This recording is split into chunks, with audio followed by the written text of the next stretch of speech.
Maison du Peuple se tient un tribunal populaire. Aujourd'hui, on y juge le colonel Zeizerbo, ancien chef de l'État de 1980 à 82, qui arrive à bord de ce véhicule. Il est accusé d'un certain nombre de malversations financières.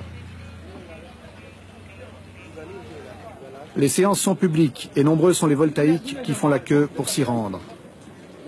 Là aussi, de multiples précautions sont prises afin d'éviter le moindre incident. L'armée et la gendarmerie contrôlent chaque issue.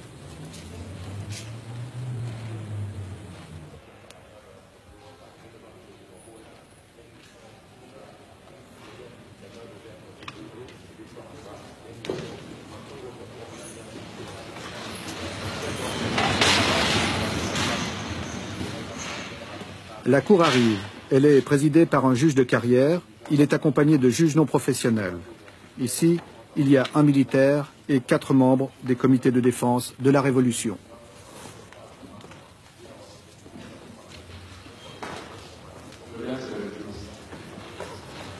En face, les accusés. L'ancien président, plusieurs ministres et membres du comité militaire de redressement pour le progrès national.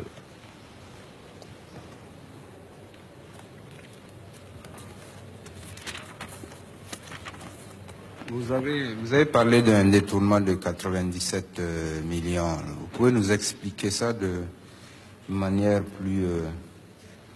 plus claire, disons, comment ce détournement a été possible, comment il a été fait, la tactique utilisée? Si mon compte a Ouagadougou ici, moi je touche l'argent.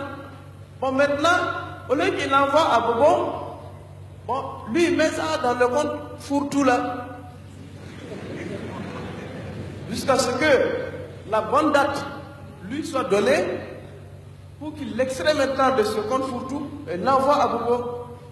Cet homme est un escroc. Il a été condamné sous le régime de Zeizerbo. Pour lui maintenant et devant un très nombreux public, c'est l'heure de se venger. Alors c'est ça là que lui n'a pas compris.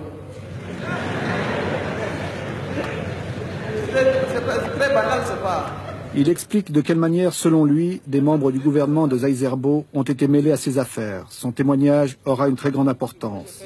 Pendant ce temps, l'ancien président transpire. Au vu de ces documents, moi j'ai accepté de collaborer parce que je n'avais aucun risque. Le procès est suivi très attentivement dans une salle devenue une véritable fournaise. La température est de 50 degrés et pourtant chacun reste à sa place. Oui, vous nous dites tout ce qui s'est passé sur cette affaire. Du début jusqu'à la fin, quoi, ou bien parce que bon. Oui, du début à la fin. Parce que c'est long, hein. Ça fait rien. Ça fait 12 jours que nous sommes ici. D'accord. C'est l'occasion pour les petits vendeurs de réaliser des affaires. Ils profitent de proposer des éventails, de l'eau en sachet, des cacahuètes et des biscuits. Et Koulibaly m'a contacté. J'ai même eu à lui demander des services. Lesquels? Je l'ai envoyé en mission en Europe. Pour? Oui, pour de missions. Je ne veux pas donner toutes les teneurs ici. Quel genre de mission? Ouais, c'était des missions de recherche. De financement? Non, pas de financement. De voir s'il y avait la possibilité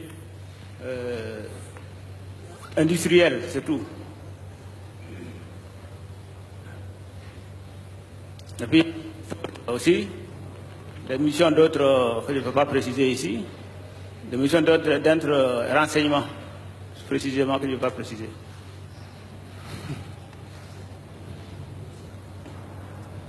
À chaque fois, il vous faisait un compte rendu de mission? Oui. Vous l'avez envoyé en Italie, en France, en Grande-Bretagne aussi? C'est ça. En Grande-Bretagne, c'était pourquoi?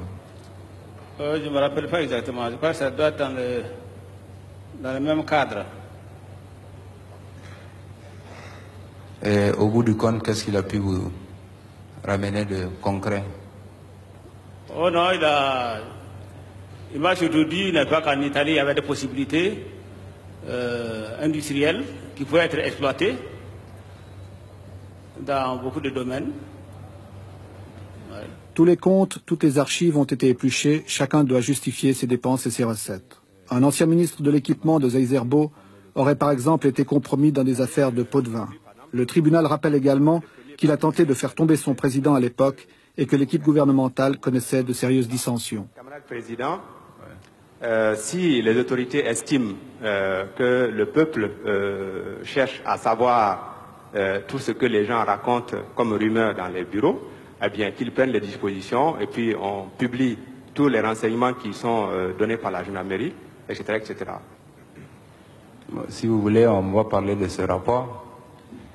Il semble que vous ayez envoyé chercher un âne noir à Dori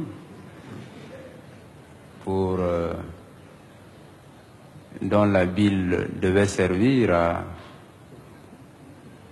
tomber le colonel Césarbo. Je dis, camarade président, que vous savez, les gens racontent ce qu'ils veulent et ils choisissent leur poids, ils en disent ce qu'ils en pensent, ça c'est leur affaire.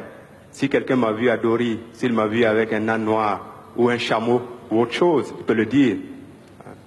Pour ce qui me concerne, je sais ce que je suis, je fais ce que je crois, et puis les gens ils disent ce qu'ils en pensent. Les accusés présentent eux-mêmes leur défense. Ils n'ont pas le droit d'être assistés d'un avocat. Camarade président, camarade juge, j'ai été désigné par l'armée à la tête du CRPN et de l'État. Ma conception personnelle du rôle du chef de l'État dans un régime militaire a toujours été de considérer ce rôle comme une mission temporaire de l'armée et non comme un acquis personnel et définitif. Camarade président, camarade juge, des erreurs ont certainement été commises par moi et mes collaborateurs du comité directeur. Mais une fois de plus, la méchanceté ne nous a jamais habités, comme certains ont tenté de le faire croire devant vous, camarades présidents, camarades juges et camarades membres du tribunal populaire de la Révolution. Je m'en remets à votre équité. Merci, camarade président. Au tribunal populaire, pas de procureur non plus. La sentence sera rendue sans appel. Le tribunal se retire pour délibérer. Pour le public, mais surtout pour les accusés, une longue attente commence. Pour la première fois, ils ont dû en public expliquer leurs décisions, leur comportement, leur gestion, et celui-ci découvre avec stupéfaction certaines pratiques délictueuses qu'ils ne connaissaient pas. Pour donner à ces débats un caractère exemplaire, tout le procès est radiodiffusé en direct dans l'ensemble du pays. Un commentateur le traduit en langue nationale. Ligue de ce mènement, il y a million la posuka. Million la posuka, moi, 1 500 000. Quel million la posuka. Il y a des gens qui sont il y a des gens qui mettent sa patron. Il ligue de carbone, quartier son, bif qui est sa poids, ligue de yakbe. Il y a million la posuka. Tard le soir, 3500 personnes continuent à attendre le verdict dans la salle. Les familles des accusés sont là, en particulier les proches de l'ancien président Zaïzerbo.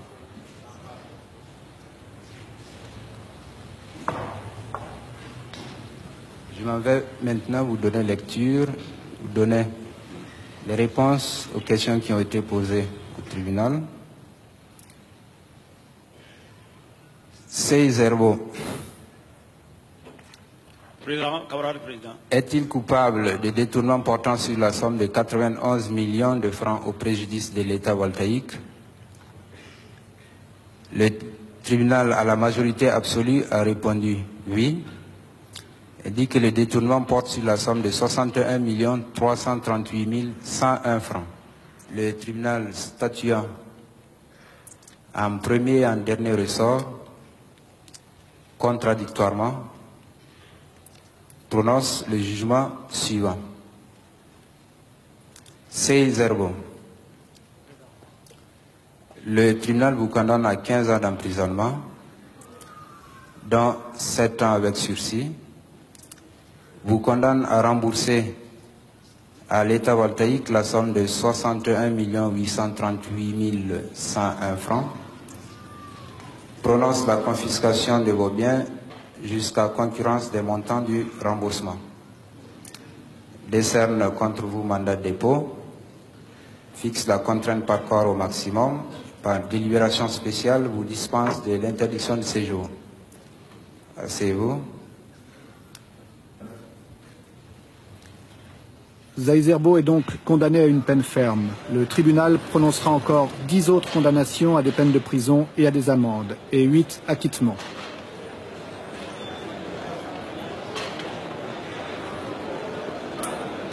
Les tribunaux populaires de la Révolution, selon le capitaine Sankara, ont comme objectif de moraliser la chose publique et de décourager les tentatives de corruption ou de détournement de fonds. Leur but est d'assainir la situation financière du pays et d'empêcher que les maigres ressources de la nation soient détournées au profit de quelques-uns.